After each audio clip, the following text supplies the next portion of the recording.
शक्तिशाली देश है और यहीं पर मौजूद है ओरेगोन नाम का राज्य, जो बिल्कुल शांत इलाका है।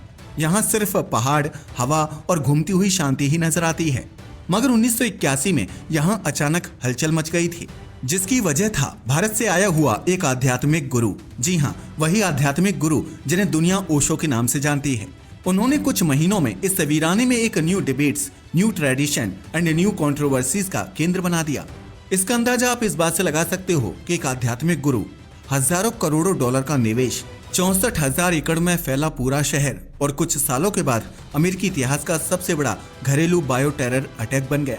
यह सब सुनने में किसी फिल्मी कहानी की तरह लग सकता है, मगर यह कोई कहानी नहीं बल्कि एक हकीकत है रजनीशपुरम की। मगर सबसे पहले बात करते हैं ओशो की। ओशो की बात की जाए तो इनका असली नाम रजनीश चंद्र मोहन जैन था। शुरुआत में तो ये साधारण लोगों की तरह ही थे, मगर 1960 के दशक में इनकी पहचान एक ऐसे विचारक के रूप में बनी जिसने भारतीय आध्यात्मिकता को पश्चिमी मनोविज्ञान, साइको एनालिसिस और आधुनिक सोच के साथ जोड़कर प्रेजेंट किया। और यह तो आप भी जानते हो कि नए प्रयोग हमेशा से पसंद आते हैं। उनकी यही विशेषता उन्हें भीड़ से अलग बनाती गई। ये ऐसे इंसान थे जो सिर्फ धर्म पर ही नहीं बल्कि राजनीति पर भी बेबाकी से बोला करते थे।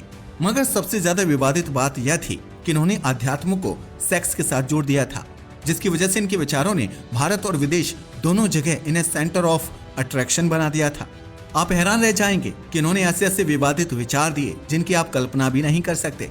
जैसे इन्होंने पहली बार कहा था कि जागरूकता के साथ किया गया सेक्स ध्यान को गहरा कर सकता है। क्या? जी हाँ, आपने सही सुना। ये एक ऐसा वाक्य था जिसने भारतीय समाज को हिलाकर रख दिया था। मगर इसके बावजूद उस समय भी बहुत तेजी से फेमस हो रहे थे। इन्होंने पुणे में अपना पहला बड़ा आश्रम स्थापित किया था, लेकिन वहां पर भारतीयों से ज्यादा विदेशियों की भीड़ आती थी। वे अपने आश्रम में मेडिटेशन, थेरेपी, ओपननेस, फ्रीडम और नए नए प्रयोग किया करते थे, जिसकी वजह से वे एक ग्लोबल मूवमेंट का चेहरा बन गए। मगर यह समय भारतीय सत्ता, मीडिया और समाज के लिए असहज कर देने वाला था, क्योंकि धर्म के साथ खिलवाड़ किसी को पसंद नहीं आता। बस फिर क्या था, उनके खिलाफ भारत में विवाद बढ़ने लगे, जिसकी वजह से आखिरकार ओशो ने अमेरिका जाने का निश्चय कर लिया। असल में 1970 के अंत में उनके आश्रम पर टैक्स, विदेशी फंडिंग और अन्य गतिविधियों को लेकर सरकारी नोटिस आने लगे थे। हालांकि इनमें से कई केस बाद में खत्म भी कर दिए गए, मगर माहौल तनावपूर्ण बन गया था। इतना तनावपूर्ण कि उन्हें भारत छोड़ना पड़ा। ऐसा इसलिए क्योंकि उस समय मोरारजी देसाई की सरकार थी। देसाई सरकार ने विदेशी डोनेशन पर सख्त नियम लगाए हुए थे, जिसकी वजह से उनके आश्रम पर लगातार छापे पड़ रहे थे और मीडिया हेडलाइंस में उनके खिलाफ रोज नए विवाद खड़े हो जाते थे। स्थिति ऐसी हो गई थी कि ओशो ने कहा था, अगर मैं बोल भी ना सकूं तो मेरी यात्रा का उद्देश्य ही क्या रहेगा। यही कारण था कि उन्होंने पुणे से निकलकर अमेरिका जाने का फैसला कर लिया।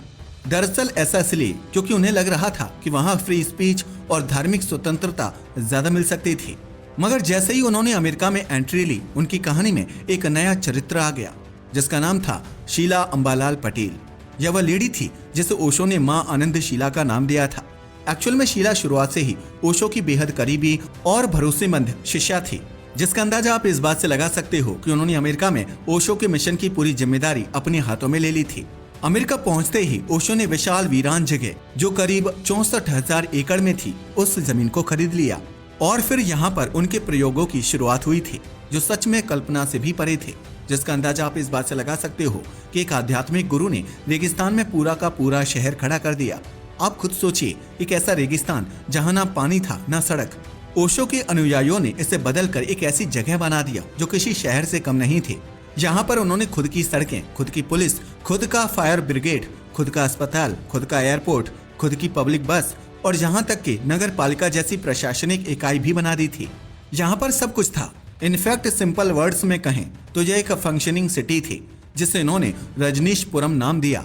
इस शहर में लगभग 3,000 से ज्यादा लोग रहा करते थे, जो अपना अपना काम करते थे। यहाँ पर सब लोग मिलकर काम करते थे, चाहे फिर वह खेती करना हो या निर्माण कार्य। सब कुछ यह लोग बिना तनख्वाह के सेवा भाव से किया करते थे। यह दुनिया का सबसे बड़ा आध्यात्मिक कम्यून बन चुका था। यहाँ तक कि बॉलीवुड स्टार विनोद खन्ना भी रजनीशपुरम में सेवादार माली का काम करते नजर आते थे। यह बात मीडिया की सुर्खियां बन चुकी थी। ओशो के अंदर कुछ तो ऐसा था, तभी तो बॉलीवुड के बड़े स्टार विनोद खन्ना भी रजनीशपुरम में साधना और सेवा में लगे रहते थे। ओशो की बात करें तो इनके पास रोज हजारों लोग आते थे, लेकिन यह सिर्फ आध्यात्मिक या त्याग की बात नहीं करते थे। ओशो का लाइफ स्टाइल भी कुछ कम नहीं था। इसका अंदाजा आप इस बात से लगा सकते हो कि दुनिया की सबसे महंगी कारों में शामिल रोल्स रॉयस भी ओशो के पास 1 या 2 नहीं बल्कि 90 थी। और यह रजनीशपुरम का सबसे चर्चित पहलू था। कई लोग और मीडिया इसे लग्जरी का प्रदर्शन मानते थे, लेकिन ओशो का कहना था कि ध्यान गरीबी का अल्टरनेटिव नहीं होता। सबसे बड़ी बात ध्यान है, फिर चाहे वो सिंहासन पर किया जाए या साधारण चटाई पर। मगर अफसोस अमेरिकी जनता ने इसे अलग तरीके से देखना शुरू कर दिया था। पता है क्यों? वेल, ऐसा इसलिए क्योंकि अमेरिका के लोग कुछ ऐसा ही पहले भी देख चुके थे। इनफैक्ट इसे लेकर उनके अंदर एक डर बैठ गया था। एक्चुअल में 1978 में जॉन्सटाउन में बहुत बड़ी और दर्दनाक घटना घटी थी। वेल, अगर 1978 के जॉन्सटाउन की घटना को देखा जाए तो यहाँ पर एक कल्ट लीडर ने 918 लोगों को सामूहिक आत्महत्या करवा दी थी। इस घटना की वजह से अमेरिका डरा हुआ था। इनफैक्ट ये डर अमेरिकी समाज ही नहीं बल्कि प्रशासन के मन में भी गहराई से बैठ चुका था। रजनीशपुरम की तेजी से बढ़ती आबादी और ओशो के प्रति फॉलोअर्स की एक्सेसिव फेथ को देखकर सरकारी एजेंसियां सतर्क होने लगी थी। इनफैक्ट अमेरिका की मीडिया भी सवाल पूछने लगी थी कि कहीं रजनीशपुरम एक दूसरा जॉन्सटाउन तो नहीं, लेकिन इसका जवाब किसी के पास नहीं था। यही तो वजह थी कि अमेरिका के प्रशासन की नजर में ओशो एक रेड फ्लैग्स बनने लगे थे। टाइम गुजरता गया, ओशो से बहुत जानने की कोशिश की गई, मगर 1981 से 1984 तक ओशो पूर्ण मौन धारण किए रहे। इनफैक्ट उन्होंने ना तो भाषण दिए और ना इंटरव्यू। असल में रजनीशपुरम से जुड़ा हर निर्णय, हर बयान, हर राजनीतिक कदम, सब कुछ शीला ही नियंत्रित किया करती थी और यहीं से रजनीशपुरम की दिशा बदलने लगी। एक्चुअल में शीला की कार्यशैली बहुत ही गुस्सैल और टकराव वाली थी, जिसकी वजह से रजनीशपुरम और आसपास के शहरों के बीच तनाव बढ़ता जा रहा था और कहीं ना कहीं इस तनाव के लिए शीला भी जिम्मेदार थी। और फिर उन पर एक के बाद एक आरोप लगने लगे। फर्जी शादी, हथियारों का जखीरा और कई अलर्ट एक्टिविटीज सामने आने लगी। इन सब ने रजनीशपुरम के खिलाफ माहौल को और भी गर्म कर दिया। और फिर हुआ अमेरिका का सबसे बड़ा बायो टेरर हमला। आप जरा खुद सोच कर देखो कि अमेरिका जैसे देश में किसी ने यह अटैक कर दिया था। असल में 1984 में चुनाव आने वाले थे और शीला को डर था कि आसपास की काउंटी में लोकल पीपल उनके कम्युनिटी के खिलाफ वोट कर सकते हैं। इसलिए उन्होंने राजनीतिक जोखिम से बचने के लिए एक खतरनाक योजना बनाई। और आप जानकर हैरान रह जाएंगे कि उन्होंने कहा कि लोकल सिटीजन्स को बीमार कर दो ताकि वे वोट डालने ना जाएं। और उन्होंने लिटरली ऐसा ही किया। बाद में इसकी पूरी जांच की गई और पता चला कि उन्होंने साल्मोनेला बैक्टीरिया को सलाद बार, रेस्टोरेंट और सार्वजनिक भोजनालयों में मिला दिया था। इससे 750 से ज्यादा लोग बीमार पड़ गए। सौभाग्य से किसी की मौत नहीं हुई, मगर यह घटना बेहद गंभीर थी। इसे अमेरिका का पहला और सबसे बड़ा घरेलू बायो टेरर अटैक माना जाता है। जैसे यह खबर सामने आई, अमेरिकी सरकार हरकत में आ गई और फिर शुरू हुई बड़ी जांच। जब FBI ने गहराई से जांच शुरू की तो सबूत सीधे शीला की ओर जाते दिखाई दिए। शीला पर उसके ही करीबियों ने कुछ ऐसे आरोप लगाए जिसके बारे में किसी ने सोचा तक नहीं था, जैसे कि जैविक हमले में शामिल होने से लेकर फर्जी शादियां कराने का, फंड्स को एम्बेजलमेंट करने एंड वायर टैपिंग और जासूसी तक कराने के आरोप उन पर थे। इसके बाद शीला गिरफ्तार हुई, मगर कुछ साल की सजा काटकर अमेरिका छोड़कर चली गईं।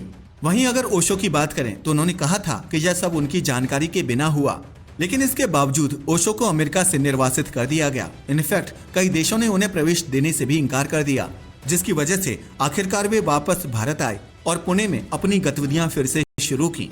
मगर रजनीशपुरम पूरा खाली हो चुका था। अब सवाल यह उठता है कि इस पूरी घटना के बाद क्या हुआ। ओशो भारत लौटे और यहीं उनकी मृत्यु हो गई। लेकिन चाहे जो भी हो, ओशो का प्रभाव और ओशो का विवाद दोनों बराबर थे। ओशो ने ध्यान, जागरूकता, मेडिटेशन और व्यक्ति की स्वतंत्रता को नए तरीके से दुनिया को समझाया। आज भी उनकी किताबें लगभग 60% भाषाओं में ट्रांसलेटेड हैं।